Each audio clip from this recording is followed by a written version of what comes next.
Assalamualaikum warahmatullahi wabarakatuh. Berjumpa kembali dengan saya. Semoga semuanya dalam kondisi yang sehat dan selalu semangat belajar. Sebelumnya, saya sudah membahas tentang ciri-ciri, jenis, dan bentuk penyajian karya ilmiah. Kali ini, saya akan membahas lebih lanjut terkait dengan struktur atau susunan penulisan karya ilmiah dan isi masing-masing bagian. Materi kali ini berkaitan dengan kompetensi dasar 3.5, menganalisis sistematika dan kebahasaan karya ilmiah. Kemudian indikator pencapaian kompetensinya, menganalisis sistematika karya ilmiah. Setelah mempelajari materi ini, saya harap semuanya dapat menganalisis sistematika karya ilmiah dan memahami konsep penyusunan karya ilmiah, sehingga ketika praktik membuat karya ilmiah, kalian tidak mengalami kesulitan. Untuk pembahasan kali ini, saya akan menampilkan bagian-bagian karya ilmiah yang disajikan secara formal. Bentuk ini paling lengkap, sehingga jika kalian sudah paham penyajian dalam bentuk formal, kalian pasti tidak akan kesulitan untuk membuat karya ilmiah yang disajikan secara semi-formal, seperti makalah dan lain-lain. Seperti yang sudah saya jelaskan sebelumnya, bahwa bentuk formal ini lazim digunakan dalam skripsi, tesis, maupun disertasi. Secara garis besar, karya ilmiah terdiri atas bagian awal, bagian isi, dan bagian akhir. Kita bahas yang pertama, bagian awal dimulai dengan sampul. Sampul merupakan bagian terdepan karya ilmiah yang mencantumkan judul, keperluan atau maksud penyusunan karya ilmiah, logo lembaga, nama penyusun, nama lembaga, nama kota tempat lembaga, dan tahun penyusunan. Yang kedua, halaman judul. Halaman judul berisi salinan dari sampul luar atau cover yang ditulis sama persis dengan penulisan sampul luar. Yang ketiga, halaman persetujuan. Halaman persetujuan berisi persetujuan dilakukannya ujian karya tulis ilmiah oleh pembimbing. Yang keempat, halaman pengesahan. Berisi pengesahan karya tulis ilmiah oleh penguji yang ditunjuk. Yang kelima, surat pernyataan keaslian. Surat pernyataan keaslian berisi pernyataan bahwa karya ilmiah yang dibuat adalah hasil pemikiran sendiri. Karya ilmiah yang dibuat, baik untuk kepentingan mendapat gelar akademis atau bukan, harus dibuat berdasarkan kepentingan sendiri. Nah, ini catatan untuk yang suka copy paste atau menjiplak tulisan orang lain. Segera hentikan kebiasaan kalian. Yang keenam, abstrak. Abstrak berisi ringkasan isi karya tulis ilmiah, mulai dari latar belakang, tujuan, metode, hasil, dan simpulan. Yang ketujuh, prakata. Prakata berisi ucapan syukur, uraian manfaat karya ilmiah, ucapan terima kasih, dan permohonan maaf. Yang kedelapan, daftar isi. Daftar isi memuat keseluruhan isi karya tulis ilmiah. Nah, daftar isi memudahkan pembaca untuk menemukan poin-poin yang dicari. Berikutnya bagian isi dan bagian akhir. Bagian isi terdiri atas bab 1 pendahuluan, bab 2 tinjauan pustaka, bab 3 metode penelitian, bab 4 hasil dan pembahasan, bab 5 penutup. Bagian akhir terdiri atas daftar pustaka dan lampiran. Nah, semuanya dari bagian awal, bagian isi, dan bagian akhir harus disajikan secara runtut, tidak boleh dibalik-balik, misalkan bagian akhir dulu, kemudian bagian awal, lalu bagian isi, itu tidak boleh. Nah, bisa jadi kalian menemukan format yang berbeda. Wajar saja, karena setiap lembaga biasanya memiliki pedoman penulisan karya ilmiahnya sendiri. Tapi, biasanya perbedaannya tidak terlalu mencolok. Kalau di perguruan tinggi, mahasiswa harus membuat proposal penelitian sebelum melakukan penelitian. Nah, proposal penelitian hanya terdiri atas bab 1, bab 2, bab 3, dan daftar pustaka. Sedangkan yang saya tampilkan merupakan format laporan hasil penelitian. Untuk karya ilmiah non-penelitian atau bukan karya ilmiah penelitian, formatnya lebih sederhana, seperti hanya terdiri dari judul, abstrak, pendahuluan, pembahasan, penutup, ucapan terima kasih, dan daftar pustaka. Selanjutnya pembahasan tentang bagian isi yang pertama, yaitu bab 1 pendahuluan. Bab pendahuluan adalah bab yang mengantarkan isi karya tulis ilmiah, berisi hal-hal umum untuk dijadikan landasan kerja dan arah kerja penyusun. Bagian-bagian bab pendahuluan adalah sebagai berikut. A. Latar belakang masalah, B. Rumusan masalah, C. Tujuan, dan D. Manfaat. Latar belakang masalah mengungkapkan latar belakang dan alasan penulis memilih topik dan mengambil judul. Hal yang perlu ditekankan pada bagian ini adalah penjelasan mengapa suatu permasalahan perlu diteliti atau alasan mengapa permasalahan perlu diangkat dalam karya ilmiah, apa yang menyebabkan timbulnya permasalahan, dan alasan-alasan logis yang mendorong diadakannya penelitian atau penulisan karya ilmiah. Pada bagian ini akan menentukan penting atau tidaknya penelitian dilakukan atau perlu tidaknya penulisan karya ilmiah. Topik atau persoalan yang diangkat dalam karya ilmiah bisa dari berbagai bidang seperti sosial, budaya, kesehatan, bahasa, ekonomi, sastra, dan lain sebagainya. Berikut ini saya tampilkan contoh latar belakang masalah.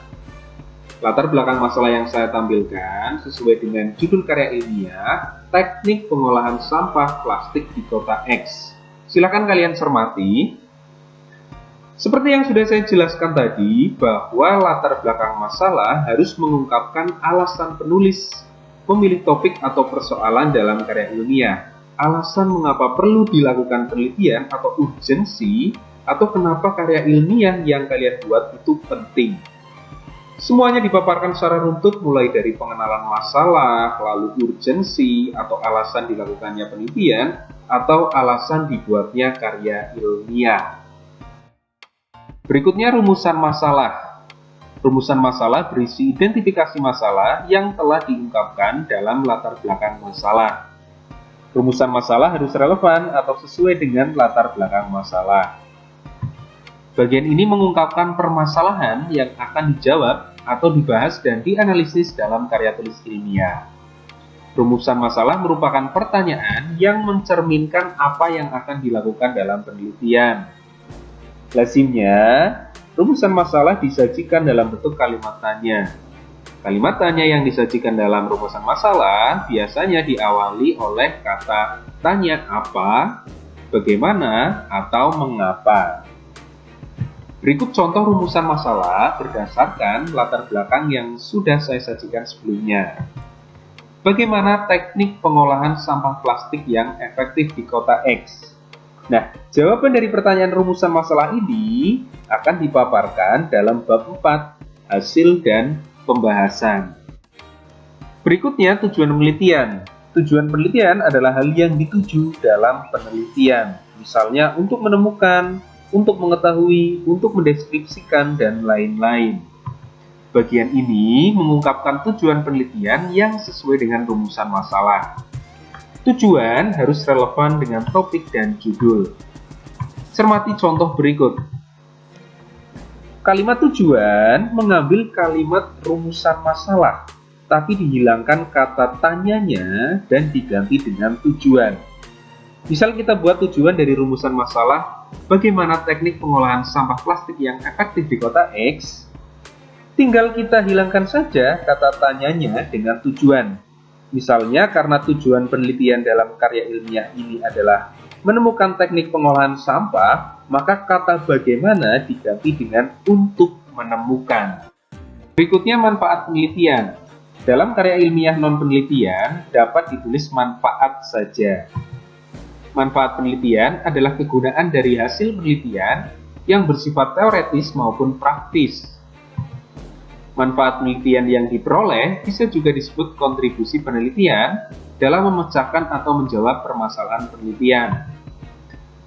Manfaat penelitian akan menjadi dasar penelitian itu dilakukan. Manfaat penelitian teoretis adalah manfaat yang kegunaannya untuk pengembangan ilmu pengetahuan, teknologi, dan seni.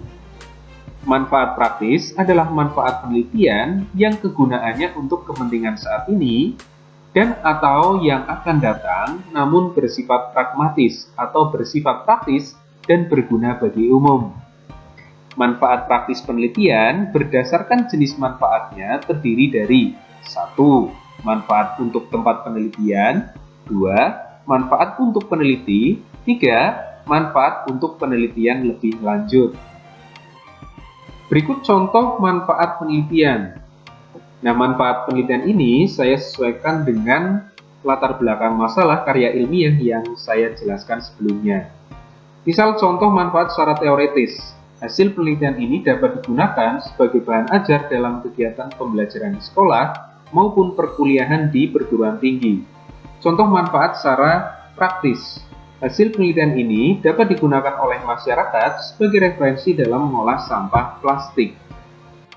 Berikutnya, bab 2, tinjauan pustaka atau disebut juga kerangka teori atau landasan teori. Bagian ini berisi uraian kepustakaan yang ringkas dan jelas tentang berbagai aspek yang terkait dengan topik penelitian yang berupa kumpulan teori, hasil penelitian atau hasil pemikiran para ahli yang telah diakui secara universal. Jadi semua teori yang kita gunakan dalam penelitian atau karya ilmiah yang kita buat harus dicantumkan pada bab 2 ini. Berikut contoh penyajian bab 2.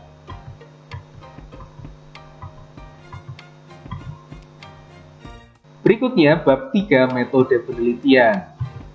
Bagian metode penelitian terdiri atas rancangan penelitian, lokasi dan waktu penelitian, populasi dan sampel, variabel dan definisi operasional jika ada, instrumen penelitian, cara pengumpulan data, teknik pengolahan dan analisis data.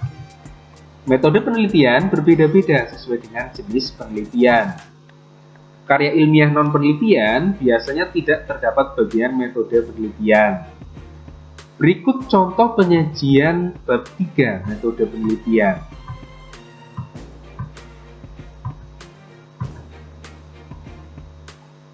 Berikutnya bab 4, hasil dan pembahasan.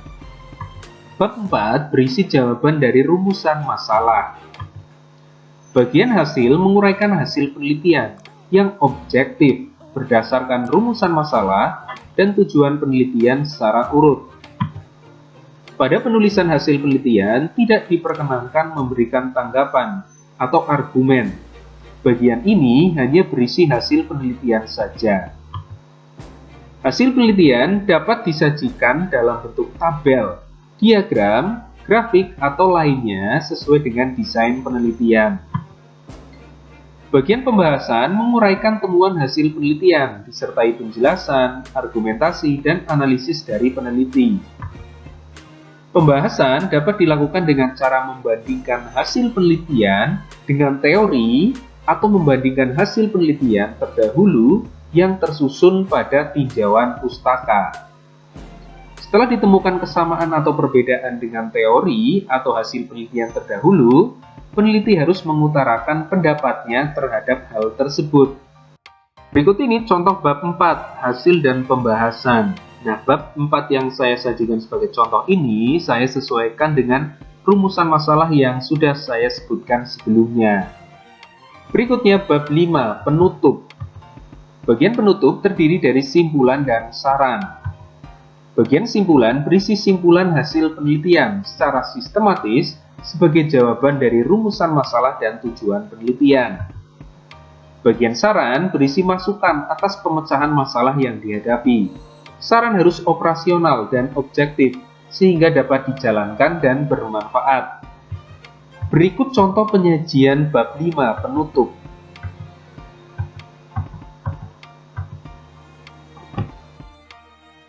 Bagian akhir karya ilmiah terdiri atas daftar pustaka dan lampiran. Jika tidak ada lampiran, maka cukup mencantumkan daftar pustaka. Daftar pustaka merupakan daftar bacaan yang menjadi acuan pada penulisan karya ilmiah atau daftar referensi seperti buku, artikel, dan lain-lain yang dikutip dalam karya ilmiah. Berikut contoh penyajian daftar pustaka. Untuk detail pembuatan bab 1 dan daftar pustaka akan saya bahas pada video berikutnya. Demikian video pembahasan kali ini, semoga bermanfaat. Terima kasih. Wassalamualaikum warahmatullahi wabarakatuh.